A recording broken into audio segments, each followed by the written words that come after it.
Steve Rogers wakes up next to his comrade, Devil Dinosaur. The captain is surprised that the Hulk he encountered earlier is not hostile. The Hulk can tell his new companion is a Steve Rogers. He can see it in the man's eyes. He goes on to say that he is an adventurer, a soldier of fortune, and a scholar. He is also the captain's guide to the Mud Kingdom and the Red King. And he goes by the name of Doc Green. Hearing this, the captain calms down, remembering that this is the only way to save Bucky. He asks Doc Green what he's doing, and Rogers realizes that he was torturing a monster. Steve puts the creature out of his misery, so the Hulk threatens the captain. This is a land saturated with gamma, and surviving here does not work through virtue. The only way he's going to save Bucky is with Doc Green's guidance. The captain remembers the war from long ago in a forgotten domain. Bucky was nearly killed by a shell strike, but narrowly survived.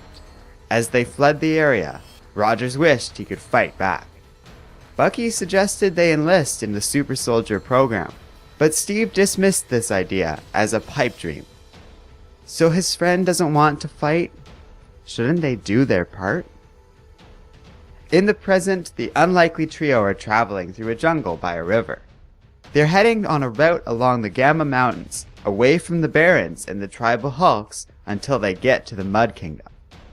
The Hulk asks what the captain plans to do after he saves Bucky.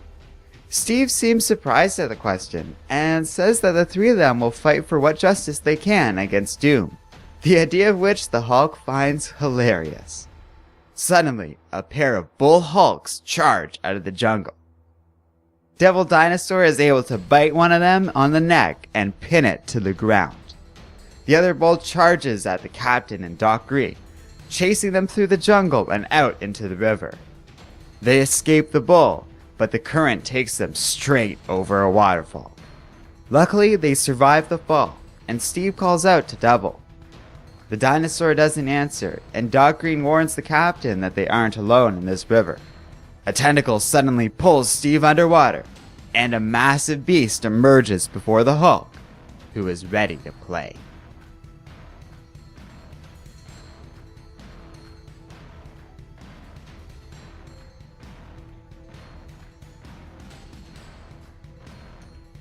Hello and welcome to Comic Island. My name is Arden, and this is my recap and review of Planet Hulk number 2. So this one was pretty disappointing, actually. So they have this really great premise going on with T-Rex and Captain America and this whole idea of Greenland. And I really like seeing these three characters together. But this comic felt like it delivered very little, and instead it felt very unsubstantial and pointless. They walk through a river, get separated, and run into a giant monster. That's basically it. I can summarize the entire comic in one sentence. So while I'm sure more interesting things are coming in the next few issues, there isn't much point to issue number 2. Not much of the dialogue is worthwhile. There isn't a real story other than moving the plot from point A to B. Oh, and that stuff I was saying about Old Man Logan, where it seems that most of the characters didn't realize that multiple versions of themselves exist out there. Yeah, this issue seems to show us that Doc Green is perfectly well aware that there are multiple versions of Steve Rogers. So evidently, the knowledge available to different characters across the different tie-ins, it really just depends on what the writer wants to have going on. I mean, it kind of makes sense. In any given world, you'd have different levels of knowledge among different characters. But at this point, I've decided to stop questioning these things and just roll with whatever the tie-in says. The only good thing about this issue, a really great thing actually, is that the art for this comic was really fantastic. I really enjoyed the art style, and it had an excellent quality overall. I just wish the artist was allowed to draw something more interesting.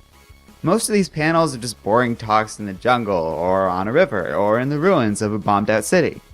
They're all really well drawn, but this comic should be more exciting than that. I mean, you've got Captain America and a T-Rex. How can you be screwing this up? Anyways, you could skip issue 2 and easily keep going with number 3 and not miss much of importance, so no, I don't really recommend you buy this comic for yourself.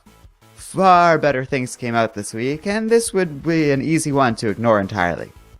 Let me know what you think in the comments section below. And as always, don't forget to like, subscribe, and keep reading comics.